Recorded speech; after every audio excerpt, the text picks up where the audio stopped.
Hello scientist, exercise 3.10 का fifth question देखिए। Fifth question के अंदर बोला है सोल्व द फॉलोइंग्स। इसने नीचे कुछ इक्वेशंस दे रखी है और उनको हमें सोल्व करना है, ठीक है। तो सबसे पहले देखिए फिफ्थ क्वेश्चन का फर्स्ट पार्ट करेंगे। इक्वेशंस अपने पास दे रखी है sine 2x plus sine 6x plus sine 4x is equal to 0। ये इक्वेशंस दे रखी है और इसको हमें x के लिए सोल्व करना है, ठीक है। सबसे पहले तो हम यहाँ पे साइन x की वैल्यू निकालेंगे, उसके अकॉर्डिंग इसको सोल्व करेंगे जो हम पहले करते आए हैं। तो सबसे पहले तो यहाँ पे देखिए साइंटिस्ट, इसके अंदर हम सी डी फॉर्मूला यूज करेंगे। Using C D formula, C D formula आपको पता है साइंटिस्ट। सबसे पहले तो हम sign 2x plus sine 6x, इसके अंदर सी डी फॉर्मूला यूज करेंगे। Sine 2x plus sine 6x, ठीक है। और प्लस के अंदर अपना साइन 4x ये अलग से है, इज इक्वल टू 0। यहाँ पे देखिए साइंटिस्ट, अपना जो 2x है ये c है और 6x है, इसको हम d मान लेते हैं। तो यहाँ पे कौन सा फॉर्मूला यूज हो जाएगा? Sine c plus sine d। Scientist, sine c plus sine d के लिए फॉर्मूला होता है अपने पास 2 sine c plus d by 2x plus 6x by 2 into cos c minus D by 2, ठीक है। ये फॉर्मूला होता है सी डी फॉर्मूला। और प्लस के अंदर साइन 4x ये अलग से रह गया, इज इक्वल टू 0, ठीक है। 2 साइन, यहाँ पे देखिए साइंटिस्ट, 2x प्लस 6x होता है 8x, ठीक है। 8x अपॉन 2 करेंगे तो 4x हो जाएगा, ठीक है। इंटू कोस, ये देखिए 2x minus 6x minus 4x, minus 4x upon 2 करेंगे तो माइनस का 2x आएगा, ठीक है। लेकिन यहाँ पे देखिए कोस का एंगल क्या आया है? माइनस का 2x। तो साइंटिस्ट, किसी भी ट्रिग्नोमेट्रिक फंक्शंस का एंगल जब नेगेटिव होता है तो वो नेगेटिव साइन हम बाहर निकाल लेते हैं। लेकिन आपको पता है कोस के अंदर ऐसा नहीं होता। कोस का एंगल जब नेगेटिव होता है तो भी हम उसको पॉजिटिव ही लिखते हैं, ठीक है। यहाँ पे क्या है, कोस का एंगल नेगेटिव है, कोस माइनस 2x आएगा, लेकिन माइनस 2x होते हुए भी हम उसको पॉजिटिव ही लिखेंगे, ठीक है। तो हम यहाँ पे कोस 2x माइनस 6x अपॉन 2 को कोस 2x ही लिखेंगे। प्लस के अंदर sign 4x is equal to 0, ठीक है। साइंटिस्ट, ये देखिए दोनों टर्म्स के अंदर साइन 4x कॉमन निकल रहा है। साइन 4x कॉमन निकाल लिया, इस टोटल टर्म में से साइन 4x कॉमन निकल गया तो क्या बचेगा अपने पास? 2 इंटू कोस 2x, ठीक है। प्लस के अंदर साइन 4x है, ये हमने कॉमन निकाली तो यहाँ बच गया 1 इज इक्वल टू 0। अब देखिए साइंटिस्ट, ये दोनों वैल्यू इनटू के अंदर है और इज इक्वल टू के अंदर 0 है, यानी कि इन दोनों का मल्टीप्लाई करने के बाद अगर अपने पास 0 रिजल्ट मिलता है तो क्या हो सकता है? या तो इसको हम लिख सकते हैं कि sign 4x is equal to 0, क्या लिखेंगे? Sine 4x is equal to 0। या तो टोटल टर्म को 0 बनाने के लिए ये जो साइन 4x है ये रिस्पॉन्सिबल है, ठीक है। या तो साइन 4x की वैल्यू 0 होगी तभी ये 0 हो सकता है, या फिर अगर साइन 4x अगर 0 नहीं है उसके अलावा फिर ये वैल्यू 0 होगी, 2 cos 2x plus 1 is equal to 0। या फिर ये वैल्यू 0 है या फिर ये वैल्यू 0 है, इन दोनों में से कोई एक वैल्यू 0 है तभी तो इज इक्वल टू के अंदर रिजल्ट 0 आया है, ठीक है। अब यहाँ पे देखिए scientist, sine 4x is equal to 0, यहाँ पे हम आइडेंटिटी यूज करेंगे। If sine x is equal to 0 होता है तो x इज इक्वल टू क्या होता है? n पाई होता है, ठीक है। इसके अकॉर्डिंग क्या हो जाएगा? 4x इज इक्वल टू 0 होगा, ठीक है। सॉरी, यहाँ पे क्या हो जाएगा? अगर sign 4x is equal to 0 है तो हम यहाँ पे वो वाली आइडेंटिटी यूज करेंगे। If sine x is equal to 0 होता है then x is equal to n pi होता है, तो इसके according 4x is equal to n pi हो जाएगा। 4x is equal to n pi, तो इसके according x is equal to हो जाएगा n पाई अपॉन 4। और इसके अकॉर्डिंग क्या होगा साइंटिस्ट? यहाँ पे देखिए एक बार, 2 cos 2x plus 1 is equal to 0 दे रखा है, तो 2 cos 2x is equal to minus 1 हो जाएगा। और अपने पास कोस 2x क्या हो जाएगा? कोस 2x अपने पास हो जाएगा माइनस 1 अपॉन 2, ठीक है। तो इसको सोल्व कीजिए। Cos 2x is equal to scientist minus 1 upon 2 है, इसको लिखेंगे माइनस 1 अपॉन 2। कोस की साइंटिस्ट कितने डिग्री एंगल के ऊपर वैल्यू 1/2 होती है, तो इसको हम लिख सकते हैं कोस π/3। ठीक है, देखिए π/3 का मतलब होता है 60 डिग्री, और कोस 60 डिग्री की वैल्यू 1/2 होती है। ठीक है, तो हमने यहाँ पे -1/2 को लिख दिया माइनस कोस 60 डिग्री, यानी कि माइनस कोस π/3। लेकिन यहाँ पे देखिए scientist, cos x is equal to cos y होता है, तो ये जो नेगेटिव साइन है ना, इसको हमें सोल्व करना पड़ेगा, यहाँ से नेगेटिव साइन हटाना पड़ेगा।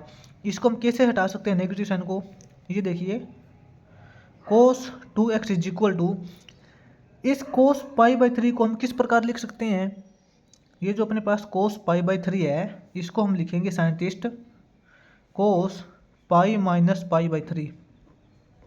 ठीक है, ये देखिए कोस पाई का मतलब क्या होता है, पाई का मतलब होता है 180 डिग्री। कोस 180 माइनस थीटा करते हैं तो क्या आता है, कोस थीटा आता है। आपको पता है कि 180 माइनस थीटा के अंदर ट्रिग्नोमेट्रिक फंक्शन चेंज नहीं होता, जो कोस है वो कोस की फॉर्म में ही रहेगा। ठीक है, कोस 180 माइनस थीटा करेंगे तो कोस थीटा ही आएगा, कोस π/3 हो जाएगा। लेकिन 180 माइनस थीटा करने के बाद अपने को पता है यहाँ पे सेकंड क्वाड्रेंट आता है, और सेकंड क्वाड्रेंट के अंदर कोस नेगेटिव होता है, तो इसलिए नेगेटिव साइन देगा ये। ठीक है, तो हमने यहाँ पे टोटल माइनस कोस π/3 को हमने लिख दिया कोस π माइनस π/3। ठीक है, अब यहाँ पे वो वाली आइडेंटिटी यूज हो जाएगी, cos x is equal to cos y। यहाँ पे देखिए साइंटिस्ट, हमें पता है कि अगर cos x is equal to cos y होता है उस टाइम पे, then x is equal to क्या होता है, उस टाइम पे x इज इक्वल टू होता है, x इज इक्वल टू होता है 2n pi plus minus y। ठीक है, इसके अकॉर्डिंग देखिए, अगर कोस 2x इज इक्वल टू ये वैल्यू है तो कोस हम ये वाली आइडेंटिटी यूज करेंगे। ठीक है, तो इस आइडेंटिटी के अकॉर्डिंग साइंटिस्ट यहाँ पे जो 2x है ये क्या हो जाएगा, 2x इज इक्वल टू हो जाएगा 2n pi plus minus y की वैल्यू क्या है, पाई माइनस π/3, पाई माइनस π/3। ठीक है, तो यहाँ से x की वैल्यू क्या आ जाएगी साइंटिस्ट, x की वैल्यू अपने पास हो जाएगी 2n/2 प्लस माइनस 1/2 पाई माइनस π/3। तो यहाँ से देखिए scientist, x is equal to हो जाएगा 2 से 2 कैंसिल हो जाएगा, यहाँ बचेगा n पाई प्लस 1/2, अंदर क्या है pi minus π/3। Scientist pi minus π/3 क्या होता है, 2π/3। ठीक है, इस 2 से ये 2 कैंसिल हो जाएगा, अपने पास x इज इक्वल टू आ जाएगा n पाई प्लस माइनस भी साथ में चल रहा है ना, n पाई प्लस माइनस π/3। ठीक है, ये वैल्यू आ जाएगी इसके लिए। ठीक है, x is equal to n pi plus minus π/3, ये तो इस केस के अंदर आएगी। इस केस के अंदर अपने पास, अगर हमने यहाँ पे sign 4x is equal to 0 रखा था, इस केस के अंदर अपने पास x की वैल्यू n/4 आ जाएगी। ठीक है, ये अपना हो जाएगा फिफ्थ क्वेश्चन का फर्स्ट पार्ट। अब हम करेंगे फिफ्थ क्वेश्चन का second part.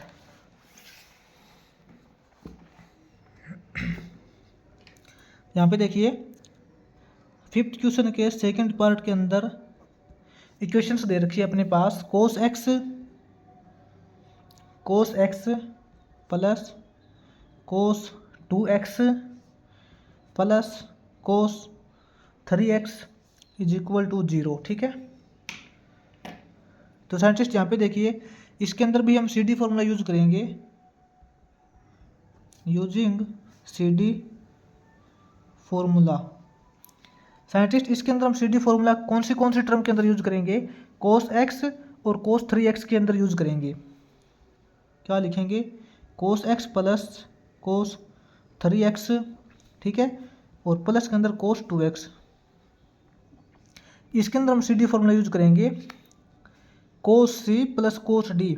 Scientist cos C plus cos D क्या होता है, इसके लिए फॉर्मूला होता है 2 कोस C plus D/2 x plus 3x/2, 2 कोस C plus D/2 into cos C minus D/2, यानी कि x माइनस 3x/2 कोस C माइनस D/2। ठीक है, प्लस के अंदर कोस 2x, 2 cos x plus 3x होता है 4x।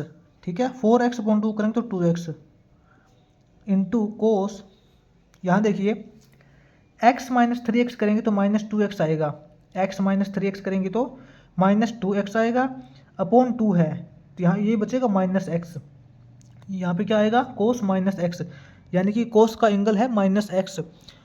तो आपको पता है साइंटिस्ट कोस का एंगल माइनस x होता है तो भी हम उसको पॉजिटिव ही लिखते हैं, ठीक है। कोस माइनस x को हम कोस x ही लिखेंगे। प्लस के अंदर कोस 2x दे रखा है, यहाँ पे देखिए साइंटिस्ट कोस 2x कॉमन निकल रहा है, कोस 2x कॉमन निकाल लिया तो अंदर बचेगा 2 कोस x प्लस 1, ठीक है ये बचेगा। और इज इक्वल टू के अंदर साइंटिस्ट इसने 0 दे रखा था, है ना, इज इक्वल टू 0 दे रखा है। यहाँ पे देखिए साइंटिस्ट ये टर्म 0 तभी हो सकती है, ये जो टोटल वैल्यू है ये 0 तभी हो सकती है जब इन दोनों टर्म में से कोई एक टर्म 0 होगी, ठीक है। या तो कोस 2x 0 हो सकता है या फिर 2 cos x plus 1 is equal to 0 हो सकता है। तो हम यहाँ पे दोनों के लिए सोल्व करेंगे, या तो कोस 2x इज इक्वल टू 0 हो सकता है या फिर 2 cos x plus 1 is equal to 0 हो सकता है। साइंटिस्ट यहाँ पे देखिए ये क्या होता है, हमें पता है इफ़, यहाँ पे नोट करेंगे, if cos x is equal to 0 होता है देन उस टाइम पे x क्या होता है, उस टाइम पे x इज इक्वल टू होता है 2n plus 1 into pi by 2 होता है, ठीक है।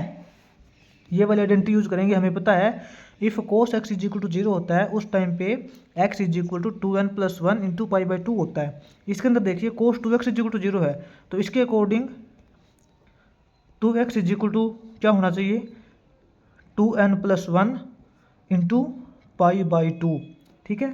तो इसके अकॉर्डिंग x क्या होना चाहिए, x इज इक्वल टू होना चाहिए इसके 2, ये जो इसके अंदर 2 क्या था मल्टीप्लाई के अंदर था, इस तरफ डिवाइड के अंदर आ जाएगा 2n plus 1 into pi by 4 हो जाएगा, क्योंकि ये जो 2 पाई बाई 2 पहले से था और 2 ये आ जाएगा इसके डिवाइड में, पाई बाई 4 हो जाएगा, ठीक है। अब इसके अकॉर्डिंग सोल्व करते हैं। यहाँ पे देखिए 2 cos x plus 1 is equal to 0 है तो अपने पास 2 cos x is equal to क्या हो जाएगा -1 हो जाएगा, ठीक है। तो यहाँ से cos x is equal to -1/2 हो जाएगा, ठीक है। Cos x is equal to -1/2 को हम लिख सकते हैं कोस पाई बाई 6, पाई बाई 6 का मतलब होता, सॉरी पाई बाई 3 लिखेंगे, पाई बाई 3 का मतलब होता है 60 डिग्री, उस कोस 60 की वैल्यू हमें पता है 1/2 होती है, ठीक है। तो यहाँ पे देखिए scientist cos x is equal to, ये माइनस का सिंबल यहाँ से हमें गायब करना पड़ेगा क्योंकि अपने पास आइडेंटिटी होती है cos x is equal to cos y होती है, इसके अंदर ये माइनस का सिंबल हटाना पड़ेगा।